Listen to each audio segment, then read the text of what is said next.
አሁን አጋንንት በሚለፈልፉበት ስንት ሰው ተጣልቷል፣ በሞት እየተፈላለገ ነው ያለው። የሚታየው ቪዲዮ ሰዎችን እየቀየረ እንደሆነ እንኳን መምህራን ቢነቁ። መስጊድ ሁሉ አለን እኛ ነበራችሁ። መስጊድም እንቀማለን፣ እናስቀማታለን። ሰላም ውድ ቻናሌ ቤተሰቦች እንደምን አላችሁ? እንደምን እስከ ደረሳችሁ? እግዚአብሔር አምላካችን ከሁላችን ጋር ይሁን። ውድ ቤተሰቦቼ ዛሬም እንደተለመደው በሌላ ርዕሰ ጉዳይ በሌላ ቪዲዮ ቀርብ ያለው እስከ ፕሮግራሙ ፍጻሜ ድረስ አብራችሁን ቆዩ። በዛሬው ቆይታችን እንግዲህ የተለያዩ ቪዲዮዎችን እያየን በእነዚህ ቪዲዮዎች ውስጥ ሐሳብ አስተያየት እየሰጠን እንቆያለን። እስከ ፕሮግራሙ ፍጻሜ ድረስ አብራችሁን እንድትቆዩ በእግዚአብሔር ስም ጠይቃለሁኝ። በቀጥታ ወደ ቪዲዮአችን እንሄዳለን። የሚታየው ቪዲዮ ሰዎችን እየቀየረ እንደሆነ እንኳን መምህራን ቢነቁ። ካውቆ አበድነት ካውቆ ድንቆርና ወይም አውቆ አንድ ነገር ላይ ድርቅ ከማለት ይልቅ እስቲ ይሄ ነገርን ብለው መለስ ማለት ይሻላል። እኔ መምህራን አላልኩም፣ ህዝቡን ያልኩት። መምህራን እንደፈለጉ መሆን ይችላሉ። ማይክሮፎን እጃቸው ላይ ነው ያለው። ማህበራዊ ሚዲያም በእጃቸው ነው። ስልጣኑም፣ አውደ ምሕረቱም፣ ስብከተ ወንጌሉም፣ ሰበካ ጉባኤው ሁሉም በእጃቸው ላይ ነው ያለው። ችግር የለው፣ መብታቸው ነው። እንደው ግን ቢያንስ ህዝቡ ቢነቃ፣ ሁለት ነገር ቢነቃ። አንደኛ መምህራኖች በሙሉ የኛን ትምህርት እንደማያዳምጡ ቢያውቅ፣ የኛን ትምህርት እንደማይሰሙ የማይሰሙበት ምክንያት ደግሞ ያው እንግዲህ ወይ የተዋረሱት ይኖራል ወይ ደግሞ ይሄ ነገር ሲወራ የሆነ የሚጋለጥ ነገር ካለ እጅሩ የፈራ ነገር ይኖራል ማለት ነው። ሁለተኛ ነገር ደግሞ ህዝቡ ቢነቃ ደስ የሚለኝ ማለት ነው ካለበት ባዕድ አምልኮና ከማንነቱ ወጥቶ በንስሐ በጾም ጸሎት ተወስኖ ወደ እግዚአብሔር ቢቀርብ ቢነቃ፣ ሁሉ ነገር ቀርቶበት በአንድ መስመር ቢሄድ እውነት ብትነቁ ደስ ይለኛልና ቪዲዮዎችን በምትለቁበት ሰዓት ቪዲዮዎች በጣም ትልቅ ስራ እየሰሩ ነው። ስሙት ይሄን ቪዲዮ። ጠራዋለች እዛ ሰፌዱ ደግሞ ከስር ይሆናል። ይሄ እዚህ ላይ ይሆንና ሳር 8 በዚህ በኩል 4 በዚህ በኩል 4 ሳር እናደርግና ጎንደሮ ሲፋ ሲፌሱ ይሄም እንደዚህ ከዚህ ላይ ንክር ጎንደሮ ሲፋ ሲፌሱ ቅቤ እንዲህ ይነከርና ጎንደሮ ሲፋ አሲፌሱ ጎንደሮ ሲፋ አሲፌሱ ጎንደሮ ሲፋ አሲፌሱ እያል ምን ማለት ነው? ጎንደሮ ሲፋ አሲፌሱ እየተባለ በቃ ከዛ ቅንጨውን 4 ጊዜ ካጃው ከገብሱ 4 ጊዜ ከስንዴው 4 ጊዜ ይቀመስና ነው። መስጊድ ሁሉ አለን እኛ ነበራችሁ። መስጊድም እንቀማለን፣ እናስቀማታለን። ታጓራላችሁ። አየሽ፣ መስጊድም አለኝ እያለ ነው። ግን ኦርቶዶክስ ናት። መስጊድ አለን እያለ ነው። ያ ምንድነው? የሻህ አንበሶ ዛሩ ደግሞ አለ ማለት ነው። ሻህ አንበሶ ዛሩ መኖሩ ምልክቱ ይሄ ነው። ግን እሳቸው የሚናገሩትን ደግሞ እንስማ እስኪ። አባታችን አባ ገብረ ኪዳን የሚናገሩትን ደግሞ ያነጻጸረ ነው የምንሄደው። ለምንድን ነው ማነጻጸረው መስላችሁ? እዚህ ጋር እየመሰከረ ያለው አጋንንትን ማይክሮፎን ያዙት አባታችን ናቸው። ይዘውት ነው የሚያናዝዙት፣ ሳይዙት አይደለም። ይዘውት ምን አደረካት ለዘመናት ሲሉ ይቺን የምትመስል ሴትዮ በኢትዮጵያ ውስጥ እልፍ ናቸው። ልክ እሷን የሚመስሉ በጣም ብዙ እናቶችና እህቶች በየጓዳቸው የሚዳብሱት ጨሌ የያዙት ጨሌ ስላለ ይቺን ሴትዮ በማየት ጨሌያቸውን ይጥላሉ። ያ ነው አስተምህሮ። ምን ነው ስህተቱ ታዲያ? ይሄ እንዲህ በጣም የሚገርም እኮ እግዚአብሔር ጠብ የሚዘራ ታምር ያደርጋል። እስቲ ንገሩኝ በሞት ሌላውን ንገሩኝና እግዚአብሔር ሰው እንዲጣላ ይፈልጋል? አሁን አጋንንት በሚለፈልፉበት ስንት ሰው ተጣልቷል፣ በሞት እየተፈላለገ ነው ያለው። እገሌ ደግሞ ነው ሀብት ያልተሳካልኛል፣ እገሌ ደግሞ ነው ትምህርት ሳይሳካ ይቀር እየተባለ። እግዚአብሔር እኮ የፍቅር አምላክ ነው። አጋንንትን ሲያወጣ ዝም ብሎ ያወጣቸዋል። የእግዚአብሔር ታምር ሌላ ችግር ፈጥሮ አይሄድም። ውድ ቤተሰቦች እኔ በጣም አሁን ባለንበት ጊዜ ውስጥ ለምን እንደዚህ አይነት ነገሮች በተደጋጋሚ እየተከሰቱ እንዳለ ነው ይገረማለሁ። ምክንያቱም እንደዚህ አይነት ነገር ውስጥ ያሉ ሰዎችን በዚህ በባዕድ አምልኮ ውስጥ ያሉ ሰዎችን ማን ነው ሊያወጣቸው የሚችለው? ከዚህ ካሉበት ከባዕድ አምልኮ ውስጥ እንዲላቀቁስ ማድረግ የማን ኃላፊነት ነው? በእውነት በጣም የሚያሳዝን ጊዜ ላይ እንገኛለን። በተለይም አባታችን አባ ገብረ ኪዳን የምንወዳቸው አባታችን በተደጋጋሚ በጣም ብዙ ትምህርቶቻቸውን የትኛውም ቪዲዮዎች አሉ፣ የትኛውም ትምህርቶቻቸው ለገብታችሁ ብትመለከቱ መምህር ግርማን በተለያየ አጋጣሚ አጥማቂያን እያሉ በጣም ብዙ አይነት ለመናገር የሚከብዱ ነገሮችን ሲናገሩ እንሰማለን። ነገር ግን እኛ ዋናው ዓላማችን ትምህርቱን ሰምተን ከትምህርት ውስጥ ምን እናገኛለን ብሎን በተደጋጋሚ ስለሚሰማ ነው ወደ እኔም ቻናል እያመጣሁት ሼር አደርጋለሁ፣ አስተምራለሁ። አሁንም ቢሆን የሌሎችን ትምህርቶች እያመጣሁት እያቀረብኩት ነው፣ የሚቃወሙትንም ሁላ ሳይቀር ማለት ነው። ምክንያቱም እንደዛ በማድረግ አለ እነሱ ልንቀይራቸው የምንችለው ማለት ነው። ስለዚህ ለምንድን ነው ይሄ ነገር ድብቅ ሆኖ እንዲቀመጥ የተፈለገው እንዳይወራስ የተፈለገው ለምንድን ነው? እስቲ አሁን ከዚህ ቀጥለን አባታችን የሚናገሩትን ነገር ደግሞ እንስማ። እግዚአብሔር ጠብ የሚዘራ ታምር ያደርጋል። እስቲ ንገሩኝ በሞት ሌላውን ንገሩኝና እግዚአብሔር ሰው እንዲጣላ ይፈልጋል? አሁን አጋንንት በሚለፈልፉበት ስንት ሰው ተጣልቷል። በሞት እየተፈላለገ ነው ያለ። እገሌ ደግሞ ብኝ ነው ሀብት ያልሳካልኛል፣ እገሌ ደግሞ ብኝ ነው ትምህርት ሳይሳካ ይቀር እየተባለ። እግዚአብሔር እኮ የፍቅር አምላክ ነው። አጋንንትን ሲያወጣ ዝም ብሎ ያወጣቸዋል። የእግዚአብሔር ታምር ሌላ ችግር ፈጥሮ አይሄድም። ትክክል አያችሁ አይደለ? ሁልጊዜ የሚያነሱት ምንድነው? በሚዲያ ላይ ወጥተው እኔ እንደዚህ ሆንኩኝ ብሎ የተናገሩ የአንድ ሰው የሁለት ሰዎችን ነው። እልፍ ሆኖ የተፈወሱትን ሰዎች አያመጡም። የብዙ ሰዎችን ፈውስ አንስተው እንደ ምሳሌ አይናገሩም። አንተ ከምንድናል ከዚህ ድኛለሁ የሚለውን ሰው ሳይሆን ወይ ከማን የመጣው ሲባል ካጎት ካክስት የተናገረው የአንዷን ሴትዮ የአንዱን መንፈስ እሱም ከሆነ ነው። ሰምተው ነው እንጂ አላዩም ባይ ናቸው። ሰዎቹን መጥተው እንዲሆኑብኝ ስላሉ ነው። የሚገርማችሁ በጣም የሚገርማችሁ እና እንዴት አንድ ሰው በዚህ ልክ እንዴት እንደዚህ ይስታል? አንድ አባት ብዙ መጽሐፍትን አንብቤያለሁ የሚለው አባት ይሄን ማየት ምን አቃታቸው? ይሄን መረዳት እንዴት አቃታቸው? ለምንድን ነው ግራና ቀኝ ማየት አቃታቸው ሲባል ሆን ብለው ነው ድርቅ የሚሉት። እያወቁ ነው ሚድን ሰው እንዳለ ያውቃሉ፣ ግን እነዚህን አባቶች አይፈልጓቸውም። ማየት መስማት አይፈልጉም። እነዚህን አባቶች ምን እያጋለጡ እንደሆነ ይታወቃል። ምናልባትም በልጅነት እንግዲህ አይታወቅም እንግዲህ በምን ቤተሰብ ውስጥ እንዳደጉ። ስለዚህ እንዲጋለጥ የማይፈልጉ ሰዎች ከምን አንጻር እንደሆነ እናንተ ወቁት፣ መርምሩት። አሁን በጣም እያበዙት ነው አባታችን አባ ገብረ ኪዳን። በጣም ማለት ሲናገሩ እንደ ባለመብትና እንደ እንትን ነው እየተናገሩ ያሉት። ልክ ሕጉን ቤተክርስቲያን ደንግጋ እንዳወጣቸው አድርገው የግል ስሜታቸውን የግል ፍላጎታቸውን ያወጡታል። እኛ ምን ያህል ሰው እየዳነ እንደሆነ እያወቅን ነው፣ እያየን ነው። ስንት ሰው እየዳነ እንደሆነ ወደ እግዚአብሔር ወደ ቅዱስ ቁርባን ወደ ስጋና ደም ከባዕድ አምልኮ ስንት ሰው እየመጣ እንደሆነ ይሄን ቪዲዮ እየዳነ እያየን ነው። ከስንት አንድ ነው። እሱንም ደግሞ በያዙት መቁጠሪያ እጃቸው ላይ መቁጠሪያ ይታያቸዋል። መምህር ግርማ አክስት አጎት ሲል ማን ጠራለህ እሱም ብለው ይቀጥቅጡታል። በቃ ሴትዮዋ ወደ ልቦና ስትመለስ ይሄ ነገር የሆነው በዚህ ምክንያት ቢሆንም አንቺ ንስሐ ግቢ እሺ። መጀመሪያም እኮ ሰዎቹ እዚህ ሲመጡ እኮ ትምህርታቸውን አዳምጠው ወንጌላቸውን ሰምተው ነው የሚመጡት። ሳይሰማ የመጣ ነው ሌላ በቀል ውስጥ የሚገባው፣ ወንጌሉን ያልሰማ ሌላ። ይሄ ደግሞ በመጽሐፍ ቅዱስ ውስጥም አለ። ብዙዎች ሰዎች መጥተው ተፈውሰው መልሰው የጌታ ጠላት የሆኑ ሰዎችም አሉ። ያ ማለት የጌታ የማዳን ስራው የፈውስ ስርዓቱ ትክክል አይደለም ማለት ነው እንዴ? ጌታ መልሶ እኮ በጥፊ የመታው ሰው አለ። ካልጋ ተነስ ብሎ ከፈወሰው በኋላ መልሶ በጥፊ መጥቶታል። ስንቶቹ ጌታን ከተከተሉት በኋላ ወጥተው ደግሞ ለአይሁዶች ደግሞ የተገዙ ደግሞ ብዙዎች አሉ። ስለዚህ ያ ማለት አይደለም እነዛ ሰዎች ያንተናገሩ ማለት ሁሉም የተፈወሰ በሁሉ እንደዚህ ነው የሚናገሩ ማለት አይደለም። ከስንት አንድ ሊያውም በተባረር ቪዲዮ የሰሙት በስማ በለው በጆሮአቸው የሆነ ጊዜ የሰሙት ደግሞ ከዓመት እስከ ዓመት አይሻሻሉም። ዘመድኩንም ቢሆን አባታችንም ቢሆኑ ሌሎችም መምህራን ቢሆኑ የዛሬ 8 ዓመት የዛሬ 6 ዓመት የሰሟት አንዷን እሷን የሚደጋግሟት ምን ያህል ገብተው የማዳመጥ ፍላጎት እንደሌላቸው ፍላጎቱ ሊኖርባቸው ግድ ነው። ለምን ብትሉ ህዝብ እየጠፋ ከሆነ እኛንም ለማውጣት ለማትረፍ መምህር ግመን ስህተት ካለባቸው ለማስተካከል ማዳመጥ መስማት።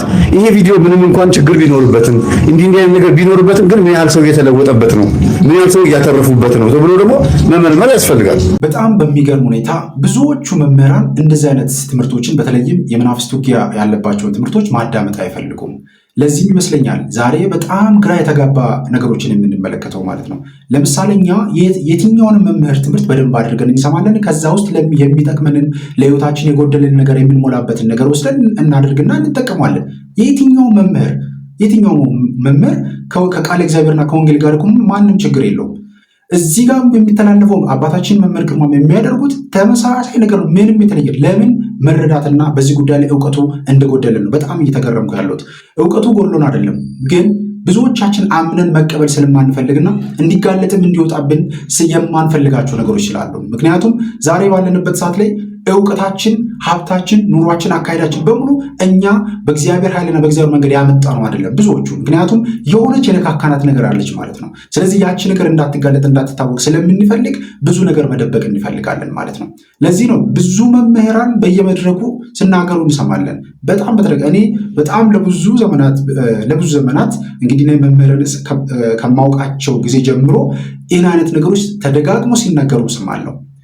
እንግዲህ በጣም በሚገርም ሁኔታ የኔ ህይወት እንኳን የተቀየረው የመምህርን ትምህርት በመስማት ነው። ዛሬ ላለሁበት ደረጃ እንድደርስ ያደረገኝ ማለት ነው። የትኛውንም መምህር ትምህርት እሰማለሁ፣ ነገር ግን ከባዕድ አምልኮ እንደወጣ ከዛ ከነበርኩበት ጨለማዊት ውስጥ እንዲወጣ ያደረገኝ አንዱ የመምህር ትምህርት ነው። ለምን? በአንድ ቪዲዮ አማካኝነት የእነሱ ቪዲዮ ተመለከትኩት። ከዛ በኋላ ህይወትን መመርመርና ማየት ነው የጀመርኩት። ቀጥታ ወደ ራሴ ህይወት ውስጥ ነው የተመለስኩት። ስለዚህ ዛሬ አስባለሁኝ ያንን ትምህርት ባልመለከት በዛን ዘመን ላይ የት ነበርኩኝ ብዬ ራሴን እጠይቃለሁ። አሁን የት ነው የምኖረው? ምክንያቱም የነበርኩበትን ህይወት እኔ ራሴ ስለማውቀው ማለት ነው። ዛሬ በጨሌ የተያዙ ሰዎች በጨሌ በማምለክ ውስጥ ያሉ በባዕድ አምልኮ ውስጥ ያሉ አሁንም ሳያውቁት በባዕድ አምልኮ ህይወት ውስጥ ያሉ ሰዎችን አስተምረን መመለስ ይህ ትክክል አይደለም ብሎ ከዛ ውስጥ ማውጣት ስንችል፣ ነገር ግን አሁን እንደዚህ አይነት ትምህርቶች የሚያስተምሩትን በተለይም አባታችን መላከ መንክራት መምህር ግርማ ወንድሞን በጣም ሲተቹ፣ ቄስ ሄኖክን ሲሳደቡ፣ የማይሆኑ ንግግሮች ሲናገሩ፣ ሞራል የሚነካ ንግግር ሁሉ ሲናገሩ እንመለከታለን። እና ቅዳሴ ሊያስቀድስ የመጣ ሰው በሙሉ ይድናል ማለት ነው እንዴ? ቤተክርስቲያን ጉባኤ ሊያዳምጥ የመጣ ሰው በሙሉ አዳምጧል ማለት ነው እንዴ? ልክ ጉባኤው ላይ የመጡትን ሰዎች በሙሉ አንድ አይነት ባህሪ እንዳላቸው አድርጎ ማሰብ በጣም ነውር። ሁሉም ተመሳሳይ አክስት፣ አጎት፣ አባት ነው ደግሞት ያደረገብኝ ብሎ እንደሚናገር አድርጎ ማሰብ ራሱ የመጨረሻ መውረድ ነው። ከትልቅ አባቶች ማንጠብቀው ነገር ነው። በእውነት በጣም ያሳፍራል። እና እቺ ሴትዮ እየተናገረች ያለችው የምታመልከውን ነገር ነው እያወራ ያለው መንፈሱ ነው። እሷን የሚመስሉ የሚያመልኩ ሰዎችን አባ ገብረ ኪዳን ወደ መንፈሳዊ ሕይወት አላመጡም። ይሄ የተሰጣቸው ለእነዚህ አባቶች ነው። እሳቸው ደግሞ በዶግማ በቀኖና በስርዓት ወይም በትውፊት በሌላ ነገር የሳቱ ሰዎች ካሉ፣ ተስፋ የቆረጡ ሰዎች ካሉ፣ በወንጌላቸው የሚመለሱ ካሉ ይመለሱ። ለምንድን ነው ይሄን የሚነቅፉት? ለምን ሁል ጊዜ እኔ ብቻ ነኝ ለቤተ ክርስቲያን ያለኋት እኔ ነኝ የምቆረቆሩ እናንተ አይመለከታችሁም ብሎ ራሳቸውን ብቻ እንዳዳይ መቁጠር ምን ያደርጋል? ምን ይጠቅማል? ቤተሰቦች በጣም እኮ ነውር ነው እኮ። እናንተ አይመለከታችሁም አትሮንስ ስላልጨበጣችሁ፣ ቤተክርስቲያን ውስጥ ቅጥረኛ ስላልሆናችሁ፣ አባል ስላልሆናችሁ። አባል ሲባል ምንድነው? እነሱ አባል የሚሉት ደሞዝተኛ ሆኖ መቀጠር ነው። አይመለከታችሁም አይነት ነገር ነው የሚያስቡት። ቤተክርስቲያንም የራሳቸው አድርገዋታል። ሌላ ሰው የሚመለከት አይመስላቸውም። እንዲያውም እነሱ ከሚሉት በላይ እኔ ጂላሉን ዶክመንት ባወጣ ስንት ነገር በውርደት በመጣ ስንት አይነት ሴራ እንዳለ በቤተክርስቲያን ውስጥ ብናወጣ ስንት ትርምስምስ በመጣ። ግድ የላችሁም አባቶች፣ የምታወሩት የምትናገሩት ነገር እወቁ። አባታችን አንድ ቀን እንኳን ሚዲያ ላይ ወጥተው ተናግረው አያውቁም። አንድ ቀን በራሳቸው መርሃ ግብር ላይ ፈውስ ስርዓታቸውን ያደርጋሉ፣ ጸጥ ነው የሚሉት። እኛ አባት ግን ስንት ነገር ተናገሩ፣ ስንቱን አወሩት። ያ ደግሞ ግል ስሜታቸው ነው። አንድ ቀን ጉባኤያቸው ላይ ተገኝተው አያውቁም። መምህር ግርማ ጉባኤ ላይ ቪዲዮ እንኳን በሰዓቱ አይተው አያውቁም። እቺ የምትባረረውን በቲክቶክ ላይ ያለችውን ቪዲዮ ነው የሚያዩት፣ ወይ በጆሯቸው የሆነ ሰው መጥቶ የነገራቸውን ነው። እንደዚህ ጥሩ ነው? ሰው የሚድንበትን ነገር እንደዚህ መናገር ጥሩ ነው? በጣም ያሳፍራል። እግዚአብሔር አባቶች በአሁኑ ሰዓት እየመሰከሩ ነው ያሉት። እንዲህ አይነቱ ቪዲዮ ለእናንተ በምናስተላልፍበት ሰዓት እያዘንኩ ነው ማስተላልፈው። አሁን ደግሞ ድጋሚ ነገር መምህር ተስፋዬ አባ ገብረ ኪዳንን ሰደባቸው፣ እንዲህ አላቸው፣ ዘለፋቸው ብሎ ደግሞ ያወጣሉ። ለምን? ሌሎቹ እንደነ ቀሲስ መንግስቱ የእናቴ ልጅ ያሉት ትናንትና ነው ከትናንት ወዲያ ስላስተላለፉ ሲናገሩ አፋቸውን ጸጥ ብለዋል። ጠቋር የሚባል የለም ብሎ ሲናገር የነበረ የእኛ ትምህርት ተቃዋሚ መናፍስን ማናዘዝ፣ አንተ ማነህ ከየት መጣህ ለምን ያስከው ብሎ ማናዘዝ የቤተ ክርስቲያን ስርዓት አይደለም ብሎ ሲናገሩ የነበሩት ቀሲስ መንግስቱ ሲናገሩ አፋቸውን ዝግት ጸጥ። እንዲህ አይነት መርጦ አልቃሽነት በጣም ነው የሚያስጠላው፣ ያሳዝናል በእውነት። እንዴት ነው የምታጓሩ? ከአብሬ ነው የተወለድኩት። 8800 ነን። 8800 ናችሁ። ታጓራላችሁ? ሳሩ 80 ነው።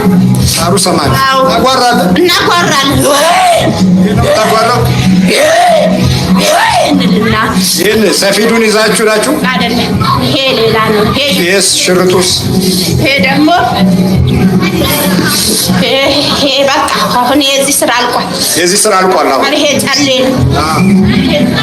ይሄ ጨሌ ነው። እሺ አሁን ስራው ያላለቀው ደግሞ የትኛው ነው? ስራው ያላለቀው ይሄ ነው። ይሄ መካደሚያችን ነው።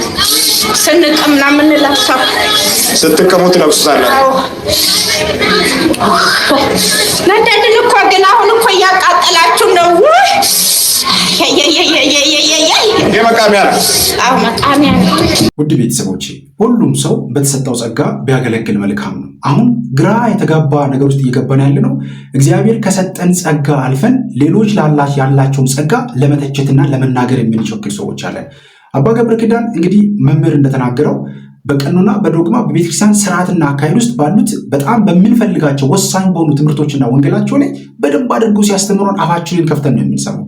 ምክንያቱም በደንብ እንደሚጠቅመንና እንደሚያዋጣን ማዳመጥና ማወቅ የግዴታ ስለሆነብን ማለት ነው። መማር ግዴታችን ስለሆነ በደንብ አድርገን ህይወታችንን የምናስተካክልበትን 30፣ 60፣ 100 ፍሬ የምናፈራበትን ፍሬ የምናገኘውን ትምህርት እናዳምጣለን ከአባታችን ከአባ ገብረ ኪዳን። እንደዚሁም ደግሞ የመናፍስት ውጊያ ጉዳዮች ሲመጡ የአባታችን የመልአከ መንክራት መምህር ግርማ ወንድሙን ትምህርቶች እናዳምጣለን። አባታችን ብዙ ዘመናትን ግን በዚህ ጉዳይ ሲያስተምሩ፣ ሲተቹ፣ ሲነቀፉ እንግዲህ እስካሁን እስካሉበት እድሜያቸው ድረስ በጣም ብዙ ነገር አሳልፏል። ግን አንድም ቀን ተናግሮ አያውቁም። ይሄ ነው እንዲህ ነው ብለው ዝም ነው የሚሉት።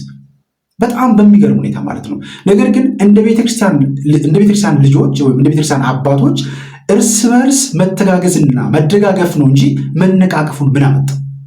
አሁን ይህ ነገር በጣም የተደጋገመ ነው። በየመድረኩ በየፕሮግራሙ ላይ ይህ ነገር ይነሳል። አሁን አንዳንድ ጉባኤዎች ላይ ምዕመናኑ ሁላ ይህንን ነገር መስማት እየሰለቻቸው ይመስለኛል። በቃ እየተደጋገመ ማለት ነው። በጣም እየተደጋገመ ማለት ነው። ይህንን ደግሞ የእነሱን ትምህርት የሚሰሙ ሰዎች ደግሞ እንደዚህ አይነት ትምህርቶችን ሰምተውና ራሳቸውን እንዳይመረምሩና እንዳይፈትሹ ሰዎችን ምን እያደረጉ ነው? ከዚህ አይነት እንትን ውስጥ እንዲወጡ እያደረጉ ነው ያሉት። ምክንያቱም መምህር አባ ገብረ ኪዳንን የሚሰሙ በጣም ብዙ ሰዎች አሉ። እንደዚሁ መምህር ግርማን የሚሰሙ ብዙ።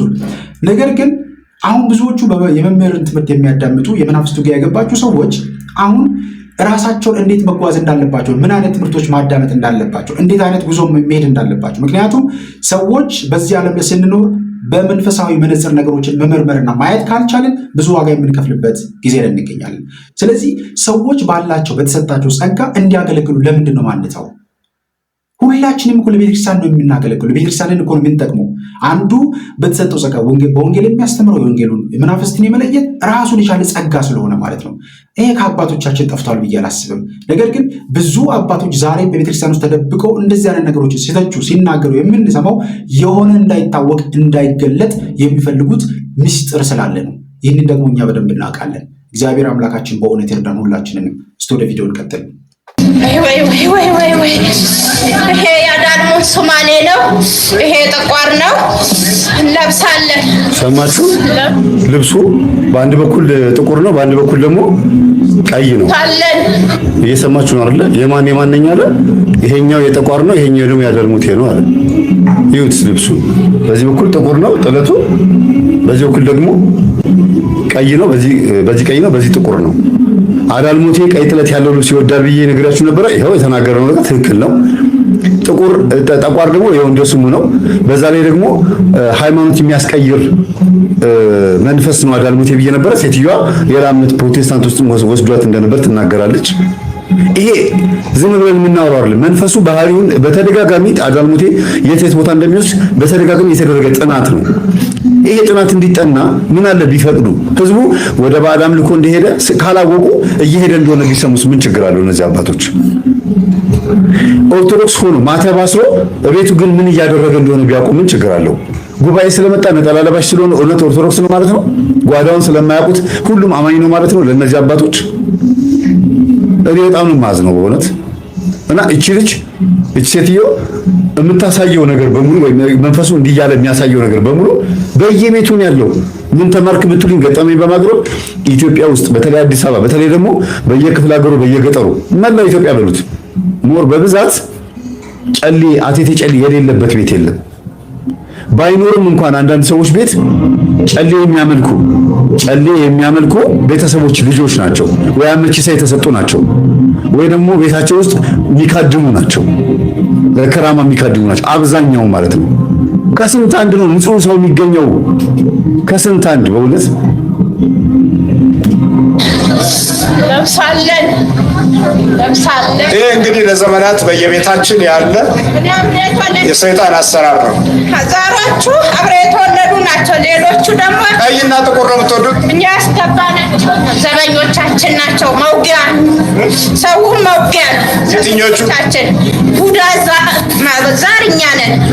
ቡዳ ጂኒ ሴጣን መዋቂያችን ናቸው። በጣም ይገርማል። ዋናው አዳልሙቴና ጠቋር እንዳሉ ሁሉ ቡዳ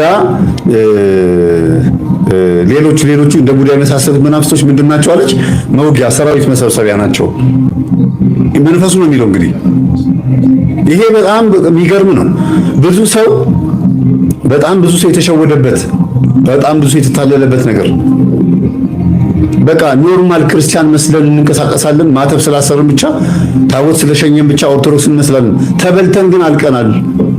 ተበልተን ያለቀን ህዝቦች ሆነናል። ለፕሮቴስታንት እምነት የተዳረግ ነው፣ ለሌላ እምነትም የተዳረግ ነው። ፓጋንና ኤቲስት ሶሰኛና አመንዝራ የሆነ ትውልድ እንዲመጣ ልጆቻችን መቆጣጠር ሲያቅተን ድረስ የተቀማ ነው። በምንድን ነው ቢነገረው የማይሰማ ትውልድ የመጣው? በምንድን ነው?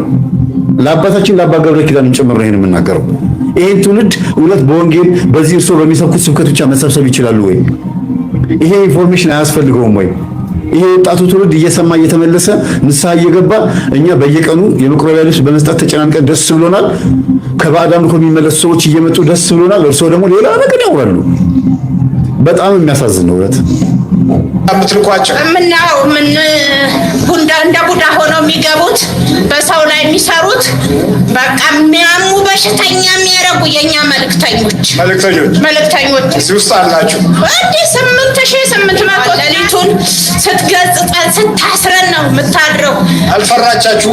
መድኃኒዓለም ስጋዬን ነፍሴንም አስብ፣ ከዚህ ስራት አውጣኝ እባክህ ትላለች፣ ትጸልያለች። በፈሰሰው ደም በተቆረሰው ስጋ እባክህ ወደ ቤት መልሰኝና ጋንንት ከሌላ አውጣልኝ ትላለች። ትገጽጸናለች፣ ታስረናለች። በጣም በሚገርም ሁኔታ እንግዲህ መንፈሱ ይሄን ያህል መረጃ እየሰጠ ይሄን ያህል ንግግር የተነጋገረ አሁን በሚገርም ሁኔታ መንፈስ የተናገረውን ነገር አትስሙ እንደዚህ ምናምን የሚሉ ሰዎች ማንም መንፈሱ የሚናገረውን የመስማት ሱስ ያለበት ሰው የለም። መምህርም አባታችን መልአከ መንክራትም ቢሆኑ መንፈሱን እንደዚህ የሚያናዙትና የሚጠይቁት እንዲናገር መረጃ እንዲሰጥ ስለሚፈለግ እንጂ ሰዎች እንዲማሩ እንዲቀየሩ ስለሚፈለግ እንጂ እዚህ መጥቶ በድምፅ በቪዲዮ የማይቀርቡ በጣም እልፍ የሆኑ ሰዎች አሉ። በጣም እልፍ የሆኑ ሰዎች ማለት ነው።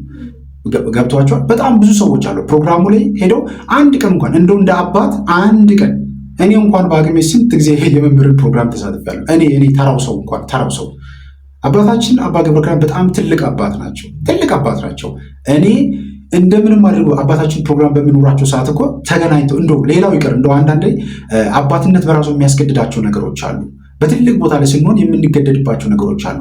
አንድ ነገር መመርመር መጠየቅ የሚያስፈልገን አንድም በቦታው ላይ እስከሚሄድ ድረስ ነው። ሰው እኮ ሪሰርች የሚሰራ ሰው የግዴታ ቦታው ላይ ሄዶም ያንን ነገር ማየት ይጠበቅበታል። እንዴት ነው ያለው? እንዴት ነው አገልግሎቱ የሚደረገው? አገልግሎቱ በምን አይነት መልክ ነው የተሰጠ ያለው የሚለውን ለማየት እንኳን በአካል እንኳን መጥቶ ማየት ያስፈልጋል። እኔ ብዙ መምህራን አይቻለሁ። መጥተው ፕሮግራሙ ላይ ከተሳተፉ በኋላ አንዴ አባ ገብረ መስቀል የሚባሉ አባት መጥተው እዛ ነበርኩኝ ፕሮግራሙ ላይ መጥተው ገብተው ቪዲዮ ቀርጸው ወጡና ከዛ ከወጡ በኋላ በዛ ቪዲዮ መልሰው አባታችንን ሲሳደቡ ሲተቹ ተመልክቻለሁ። ለምንድን ነው በአካል መጥተው እዛ ቦታ ፕሮግራሙን ተሳትፈው በግልጽ ያለውን ነገር ተመልክተው አዳምጦት ቢያንስ ያለውን ነገር እንኳን መረዳት ለምንድን ነው የማይችሉት? በጣም በሚገርም ሁኔታ አባታችንን በተለያየ መንገድ በተለይ ቅዱስ ቁርባን አይቀበሉም፣ እንደዚህ አያደርጉም፣ ገብተው በጓሮ ይወጣሉ። ይሄን አሁን የምንሰማው ከአባታችን ከአባ ገብረ ኪዳን እንደዛ ንግግሮች ሲናገሩ በጣም ብዙ ትምህርቶቻቸው ለሰምቻለሁ። እግዚአብሔር በእውነት ልቦና ይስጠለውላችን። ትልቅ አባት ናቸው አባ ገብረ ኪዳን። በጣም ትልቅ ትምህርት የሚያስተምሩ ህይወታችንን በብዙ መንገድ የቀየሩ አባት ናቸው። ግን እንደዚህ አይነት ነገሮች ይደበቁባቸዋል ብዬ አላስብም። ነገር ግን በጣም የተደበላለቁ ነገሮች እየተመለከትን ነው። ድብልቅልቅ ያሉ ነገሮች እየተመለከትን ነው ያለ ነው። በጣም ያሳዝናል። ይህ ደግሞ አሁን ትውልዱ ራሱን እያነቃ የመናፍስት መረጃ እያገኘ ወደ ህይወቱን እንዳያስተካከል ትልቅ ማነቆ ነው የሚሆነው። ምክንያቱም የአባታችን የአባ ገብረ ኪዳን ትምህርቶች በጣም የሚሰሙ ብዙ ሰዎች ስላሉ ማለት ነው። ነገር ግን ከዛ ካሉበት ከልማድ ህይወት ውስጥ በነገራችን ላይ አሁን መምህር እንደተናገረው አሁን ባለንበት ህይወት ውስጥ ዝም ብለን ወንጌል ብቻ ስለተናገርን ሰዎችን አንቀይርም። ምክንያቱም የሆነ የተያዙበትን ጨለማውን ፓርት ደግሞ መናገር ያስፈልጋል። ሰዎች ብርሃን ጣፋጭ ነገር ብቻ ስለተነገራቸው አይቀየሩም። ጨለማ እንዳለ የዲያብሎስ አሰራርና ዲያብሎስ እንዳለ ማውራት ያስፈልጋል። አባታችን አባ ገብረ ኪዳን አንዳንድ ቪዲዮቻቸው ላይ ደብተራዎችን ሲቃወሙ፣ ጠንቋዮችን፣ ስርማሽ ቅጠል በጣሾችን ሲናገሩ ሲተቹ አቁሙ፣ እንደዚህ አይነት ነገር ቤተክርስቲያን ውስጥ አቁሙ እያሉ ሲናገሩ በተደጋጋሚ እንሰማለን። እነዚህ ቪዲዮችን የማቅረብ ያለው ቻናሌ ላይ ነገር ግን ተመልሰው ደግሞ እንደዚህ አይነት ስራ የሚሰሩ ሰዎችን ደግሞ እንደዚህ አይነት ነገር የሚያጋልጡ ሰዎችን በተለይም ደግሞ እንደዚህ ልክ እንደ አባታችን እንደ መምህር ግርማ የሚያደርጉ አባቶችን ሲተቹ ሲሳደቡ፣ በተለይም እና አባታችን አባ ዮሐንስን የወንቅ እሸቱን አባት እንደዚሁም ደግሞ ቄስ ሄኖክ ወልደማርያምን እንደዚሁም ሌሎችንም አባቶች ሲተቹ ሲናገሩ እንሰማለን። ይህ አስፈላጊ አይደለም። ሰዎች ባላቸው ጸጋ እግዚአብሔር በሰጣቸው ጸጋ ሊያገለግሉ ይገባል። ምክንያቱም በጣም ብዙ እንደኔ አይነት ብዙ የተቀየሩ ብዙ የተለወጡ ሰዎች አሉ። እነዚህን ቁራጭ ቪዲዮዎችን በመመልከት ህይወታቸውን ፈትሸው ህይወታቸውን የቀየሩ በጣም ብዙ ሰዎች ስላሉ ማለት ነው። እግዚአብሔር በእውነት ሁላችንንም ያግዘን። ስለዚህ እንደዚህ አይነት ትምህርቶችን ግራ አናጋባ ትውልዱን፣ በቃ ግራ አታጋቡት ትውልዱን። የምታስተምሩትን ብቻ አስተምራችሁ ሰዎች እንዲቀየሩ እግዚአብሔር መንፈስ ቅዱስ በነዛ በተነገረው ወንጌል ቃል እግዚአብሔር ላይ አድሮ ሰዎች እንዲቀየሩ እንዲለወጡ ብቻ እንዲያደርግ እግዚአብሔርን እንጠይቅ። ግን ከዛ ውጪ አልፈን ሌላ ነገር አባታችን መምህር ግርማ አንድም ቀን በዚህ ጉዳይ ላይ እንደ አባቶች እንደዚህ ተናግሮኛል ብለው እንደዚህ ሲናገሩ አትሰሙ። ድንገት በትምህርቶቻቸው መካከል ላይ ሰዎች እንደሚቃወሟቸው ነው፣ ሰዎች ይህንን ትምህርታቸውን እንደማይፈልጉት እንዲቀርም በጣም ብዙ ሙከራዎችን እያደረጉ እንዳሉ ግን ሊናገሩ ይችላሉ። አዎ ሊናገሩ ይችላሉ። ምክንያቱም እንደዚህ አይነት ነገሮች በተደጋጋሚ ሲነገሩ እውነት ይመስላሉ። ስለዚህ ልንጠነቀቅ ይገባል። ደግሞ እንዳትሄድ ጸሎት እንዳታረግ ስር አድርገን በቤት ቁጭ አረግናት። አዎ እና ዘርያ በሙሉ ተይዟ አያት አላት ደግሞ የሚያመልክ። አዎ እኛ እሱ ላይ ሆነን ግብር እንወስዳለን፣ እሷ ላይ ሆነን በላውጣ ሽርቆን ምን አውጣ አስቀምጥ። የሚያወራው ነገር በጣም የሚገርም ነው። ኮሜንት የምትጽፉትም ይገርማል። እኛ ቤት አለ ይሄ ልብስ እኛ ቤት አለ፣ ይሄ ጨልኝ እኛ ቤት አለ። ይሄን ነው እንግዲህ እየተናገርኩ ያለሁት። እናንተ አሁን ይሄን ትምህርት የምታዳምጡ እናቱና አባቶቻችሁ እያመለኩ እንደነበረ ስለምታውቁ ነው ትምህርቴን የምትሰሙት። ለዚህ ነው እኛ ቤት አለ የምትሉት። ይሄንን ልብስ አባታችን አባ ገብረ ኪዳን በስብከታቸው ማስጣል ይችላሉ ወይ?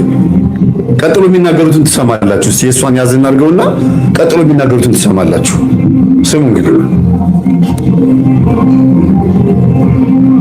እንትን የምንዋጋው ከእግዚአብሔር ጋር በመሆን ነው። ከማን ጋር ነው? ከእግዚአብሔር ጋር ምን ሆነው ምንድን ነው? የማቴዎስ ወንጌል ምዕራፍ 28 ቁጥር 19 ላይ አነ ይሄዱ ምስሌክም እስከ ምልከተ ዓለም፣ እኔ እስከ ዓለም ፍጻሜ ከእናንተ ጋር ነኝ ብሏል። ለማን ያላቸው? ለሐዋርያት በሉ። ለማን? እኔ እስከ ዓለም ፍጻሜ ከማን ጋር ነኝ? ሐዋርያት ዛሬ አሉ፣ በሥጋ አሉ፣ በእናንተ ቤተ ክርስቲያን እኖራለሁ እያላቸው። ስለዚህ ከእግዚአብሔር ጋር ለመኖር ቤተ ክርስቲያን ውስጥ አትጥፉ። እንዲያው ልንገራችሁ፣ እንዲያው ሰይጣን የሚያስለቅቅ ጸበል የትኛው ነው? የዮሐንስ መጥምቅ ይሻላል። አቡነ ተክለ ሃይማኖት ጥሩ ናቸው አሉ። የሚካኤል ነው ጥሩ። የትኛውም ቤተ ክርስቲያን ውስጥ አጋንንት ይሸነፋል። እስኪ በሉ የትኛውም በሉ። አሁን ከሚናገሩት ንግግር ውስጥ እንደ ህዝብ እንደ ምዕመን ገብታችሁ ስታዳምጡ በጣም አሪፍ ጤነኛ ትምህርት ነው። ግን ይሄ ትምህርት ቀጥታ ህዝቡን እዛ ቦታ ላይ የተቀመጠውን ህዝብ ለመናገር አይደለም፣ ለኛ የሚተላለፍ መልእክት ነው። እዚህ ላሉት ይሄን ትምህርት ለምታዳምጡት ነው መልእክቱ። ቀጥታ የሚናገሩት የሆነን ሰው ለመንካት ነው እንጂ እዛ የተቀመጠው የመጣው ሰው ብቻ በቃ እዛ ስለመጣ ሚድን ይመስላቸዋል። አብዛኛው ደግሞ እዛ ትምህርቱን የሚያዳምጥ ደግሞ የኛን ትምህርት ይሰማል፣ ህሊናው ይዳኛል፣ ያዝናል። እዛ ቁጭ ብሎ ራሱን ይወዘውዛል፣ ራሱን ይነቀንቃል። ያሳዝናል በእውነት። እኔ በጣም ቅር እያለኝ ያለው አንድ የመጨረሻ ልነግራችሁ የምፈልገው ምንድነው፣ አባቶች ህዝብ እንዲድን ይፈልጋሉ ወይስ አይፈልጉም የሚለው ነገር በህሊናችሁ እንዳለ ሆኖ ይያዝና በጣም ቅር ያለኝ ነው የምነግራችሁ። ህዝብ እንዲድን ይፈልጋሉ አይፈልግም የሚለው እንደ ጥያቄ ያዙልኝ። ግን የሚያሳዝነው የምናስተምረው ትምህርት ውስጥ ለንስሐ የምንጠራበትን ጥቅስ አያውቁትም። አይሰማቸውም እንዴ? ይሄ ከዚህ ነገር ውጡ፣ ስገዱ፣ ጹሙ፣ ጸልዩ፣ ይሄ ትምህርት ይሄ እንደዚህ እኮ ነው እግዚአብሔር እንዲያርጓል ብለን ምን ጠቅሰው ጥቅስ አይሰማቸውም? እነሱ የጠቀሱት ብቻ ነው እንዴ የሚለውጠው? ሁሉ ጊዜ ስለ ሰይጣን የምናወራ ይመስላችኋል? እውነት ትምህርቶቻችን ውስጥ የእግዚአብሔር ቃል የለም? በጣም የሚያሳዝነው ልክ እነሱ ብቻ ስለ ቃሉ የሚያስተምሩ እኛ ደግሞ ስለ አጋንንት ብቻ የምናስተምር አድርገው ነው የሚያስቡት። ይሄ ነውር ነው። ገብቶ አለማዳመጣቸውን ነው የሚያሳየው። ሙሉ ወንጌላችን አንድ የመንፈሱን ስም ሳንጠራ ወንጌል እያስተማርን ያለ ነው። ከመጀመሪያውም ጀምሮ እንደዚህ ናቸው። አባታችን ስለ አብርሃም ሲያስተምሩ አፍ ነው የሚያስከፍቱት። ስለ ጻድቁ አብርሃም ተናግረው አይጠግቡም። ለበረከት ሁን ማቴዎስ ዘፍጥረት ምዕራፍ 12 ላይ አብርሃምን እግዚአብሔር እንዲህ አለው ለበረከት ሁን አለው ይላል። እንዴት ነው ለበረከት ምን ሆነው? ዘርዝረው ነው የሚያስተምሩት። እንባ የሚያስመጣ ትምህርት ነው የሚያስተምሩት። ምንም የመንፈሱን አንድም ስሙን ሳይጠቅሱ ሙሉ መድረኩን ተቆጣጥሮት በእርጋታ አንድም የአብሾ ምልክት ሳይታይባቸው አብሾ ያለበት ሰባኪ ያኛኛኝ ላይ ይጮሃል፣ ያንቧርቃል። ይሄ አብሾ ምልክት ነው። ረጋ ብሎ ስብከትን ወንጌልን ቀስ ብሎ አስተምሮ ማውረድ ነው። በቃ ይሄ ጤነኛ ነው። ምንም ያልተቀላቀለ አብሾ የሌለበት ስብከት በጣም ነው የሚያሳዝነው። እና እኔ በጣም የማዝነው የምናስተምረው ትምህርት ውስጥ ጥቅሱ አይሰማቸውም አይታያቸውም ወይ ነው እንዴ? እልፍ ጥቅስ እኮ ነው የምንጠቅሰው። በአንድ ስብከት ላይ ስንት ጥቅስ ነው የሚጠቀሰው? እልፍ። ኮርስ አስተምረናል፣ ወንጌል አስተምረናል። ያን ሰምታችሁ ነው ለቁም ነገር የበቃችሁት። የአጋንንትን ትምህርት ብቻ ይላሉ። የአጋንንት ትምህርት አስተምረን እናውቃለን? በመሰረቱ አለ? የአጋንንት ትምህርት ሰምታችሁ ታውቃላችሁ? አለ? ቤተሰቦች እስቲ የሚነግረኝ ካለ ከእናንተ መካከል አለ? የአጋንንት ትምህርት ሰምታችሁ ታውቃላችሁ? እኔ አስተምሬ አላውቅም። የአጋንንት ትምህርት አለ እንዴ ደግሞ የሚባል? እኛ እያልን ያለነው ክርስቲያኖች ሆነን መጽናት ያቃተን በምን ምክንያት ነው? ረጅሙን ሰዓት ህይወታችን ለእግዚአብሔር እንዳይሆን ያደረገው ምንድን ነው ስንል ሞር በብዛት የተቆጣጠርን የቤተሰቦቻችን የባዕድ አምልኮ ስለሆነ ከዚህኛው አይነት ማንነት ውጡ። ስትወጡ ደግሞ ይሄ ፈተና ይገጥማቸዋልና ጽኑ። አሁን ብዙዎቻችን እየተቸገረን ያለነው ብዙ መምህራን ለሚያስተምሩት መድረክ ለወጡ ለሚያስተምሩት ትምህርት ርዕስ አዘጋጅተው መድረክ ላይ ከወጡ በኋላ የሚደበላልቁት ነገር፣ ይህ የዝብርቅ መንፈስ አንዱ ባህሪ ነው። ምክንያቱም ለማስተማር የቀረቡት ቃለ እግዚአብሔር አለ፣ ምዕመኑም ደግሞ መስማት የሚፈልገው ነገር አለ። በትምህርት ውስጥ ማዳመጥ የሚፈልገው ከዛ ቃለ እግዚአብሔር ከዛ ወንጌል ሰምቶ ህይወቱን የሚፈትሽበት ጉዳይ አለ ማለት ነው። ነገር ግን ብዙ መምህራን መድረክ ላይ ከወጣ በኋላ የሚናገረው ልክ ድብልቅልቅ ያለና ግራ የተጋባ ይሆናል። በጣም የሚያሳዝን እኮ ማለት ነው በእውነት። ስለዚህ እንደዚህ አይነት ነገሮችን እንኳን መረዳት አልቻለም ማለት ነው ዛሬ ትውልዱ። ዛሬ አውቀውትም ይሉ ሳያውቀው በእናት በአባቱ በኩል ሲመለኩ ሲገበሩ የነበሩ መንፈሶች ዛሬ በዘመናዊነት በፋሽን በምናምን በሚለው ነገር ወስዶት የትና የት አስገብቶታል። እርቃኑን እንዲጓዝ አድርጎታል። ህይወቱና ኑሮ ግራ እንዲጋባ አድርጎት አስቀምጦታል። ስራው በመናፍስት ተይዟል። ኑሮ በመናፍስት ተይዟል። ህይወቱ በመናፍስት ተይዞ መከራ ውስጥ ይገኛል። ይህንን ትውልድ ንቃ እያለን ቪዲዮ በጣም አጫጭር ቪዲዮ እንኳን ቆርጠን እኔ እንኳን በእኔ ቻናል እንኳን ሲልክ ሰዎች የሚጽፉትን ኮመንት ሲመለከት ይገርመኛል በጣም ምን ያህል የዚህ መናፍስቱ አሰራርና አካሄድ ምን ያህል ጥልቅ ገብቶ ሰዎችን እንዴት እንደተቆጣጠረ ማለት ነው። ዛሬ በጣም ብዙ በኮሜንቶች ብትመለከቱ በትዳሬ ውስጥ እንደዚህ አይደለም፣ አግብቼ እንደዚህ ሆንኩት፣ ትዳሬ እንደዚህ ነገር አለበት፣ ልጆች የሉኝም፣ አግብቼ እንደዚህ ሆኛለሁ የሚሉ በጣም ብዙ ነገሮች። እነዚህንስ ማስተካከል የምንችለው እንዴት ነው? ዝም ብለን እኛ መድረክ ላይ ስላወራን ቃል እግዚአብሔር ስለተናገርን ብቻ ሰዎችን እንቀይራለን ማለት ነው? በዚህ መንገድ ነው አካሄዳ ትውልዱን አሁን እንይዛለን ብለንስ የምናስበው? መድረክ ላይ ወተን እኔ እንግዲህ በጣም ነው የተገረምኩት። ላይቭ እኔ ትምህርታቸውን በጣም ወዶ በወደ ቻናል ላይ ሼር አደርጋለሁ ለብዙ ሰዎች እንዲማሩ እንዲለወጡበት ማደርጋቸው አባት ናቸው። ትምህርታቸውን ግን በጣም የሚገርመው ላይቭ ገብቼ ትምህርታቸውን ላዳምጥ ሲል የመጀመሪያው የተናገሩት ቀጥታ የገቡት ወደዚህ ወደ አባታችን መምህር ግርማ ትምህርቶችና አካሄደው መናፍስትን ማስለፍለፍ እንደዚህ ማድረግ እንደዚህ በጣም ነው የሚገርመኝ። እንግዲህ የዛን ቀን ሊያስተምሩ የቀረቡበት ትምህርት ራሱን የቻለ ርዕስ ይኖረዋል። በየቪዲዮቻቸው ላይ እንደዚያ ነገሮችን ይናገራሉ። አንድ አባት ቅዱስ ቁርባን ይቅረቡ አይቅረቡ እነሱ መች እዛ ቦታ ላይ ቁጭ ብለው ስለ ቅዱስ ቁርባን ስለ አባታችን ስለ ቅዱስ ቁርባን ስለመቀበል አለመቀበል የሚናገሩት? አባታችንስ ቅዱስ ቁርባን ሲቀበሉ ለሰዎች እያሳዩ ነው እንደ ቅዱስ ቁርባን የሚቀበሉት? ወይስ እነሱ እንዲከታተሏቸው እንዲመለከቷቸው ሰው እዛ ቦታ ቀጥሮ አስቀምጠዋል ቅዱስ ቁርባን መቀበላቸውን አለመቀበላቸውን የሚያጣራ? በዚህ ጉዳይም ሲናገሩ በጣም በተደጋጋሚ ብዙ ቪዲዮቻቸው ላይ ሰምቻለሁ። ይሄ በጣም የሚያሳፍር ነገር ነው።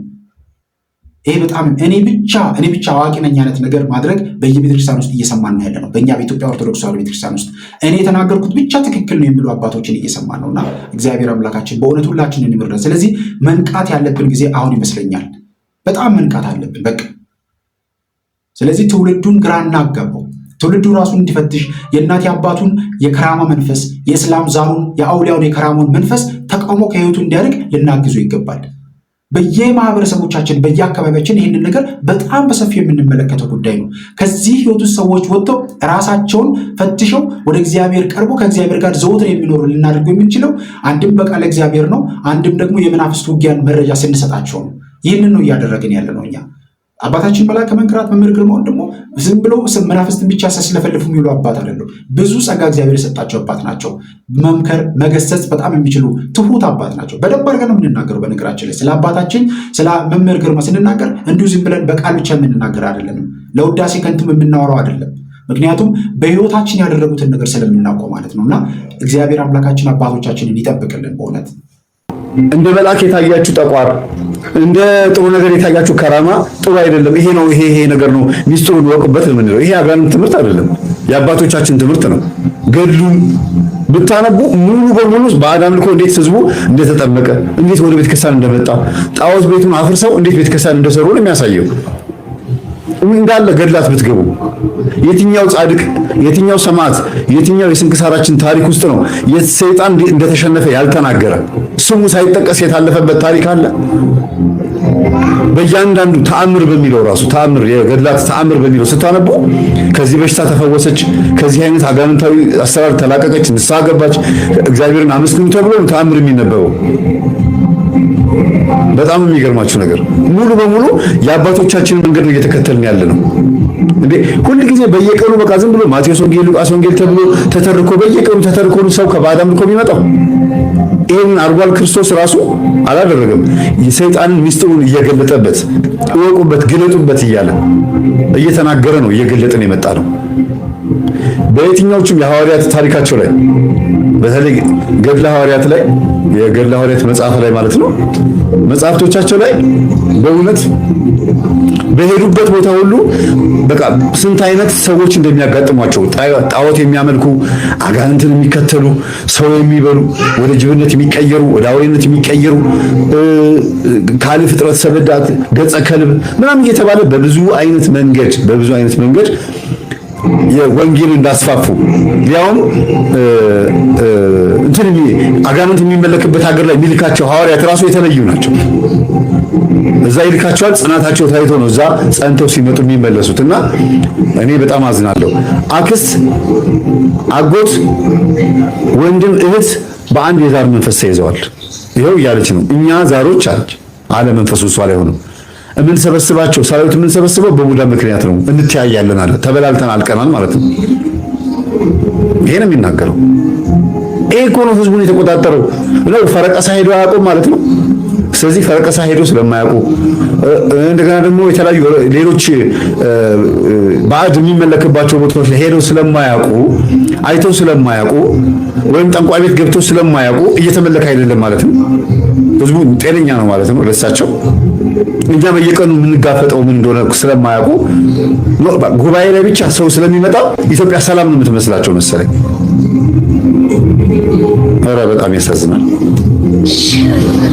ሽቶስ ባሳችንም አርጌ አረግና መሬት ሁሉ በቃ ታግማው አበቃ። እንደዛ ነው የምንጠቀመው። ሽቶ አፍ ውስጥ ለምን ታደርጋለህ? በቃ እንደ ደም ነው የምጠቀምበት እኔ ሽቶን። አዎ ደሟን እንዳልመጥ ሽቶ ጠጥቼ እሄዳለሁ ከለዋ ላይ። አዎ ልጆቿ ላይ ደግሞ በሙሉ ገብቻለሁ። አብሬ ተወልጃለሁ። ታሉ ልጆቿ አላመጣቻቸውም። እሷም ነጭ ያመጣቻት እቺ ጉዳ አመለጠች። ሚስቴ ናት። ሰማችሁ? ሚስቴ ናት እያለ ነው።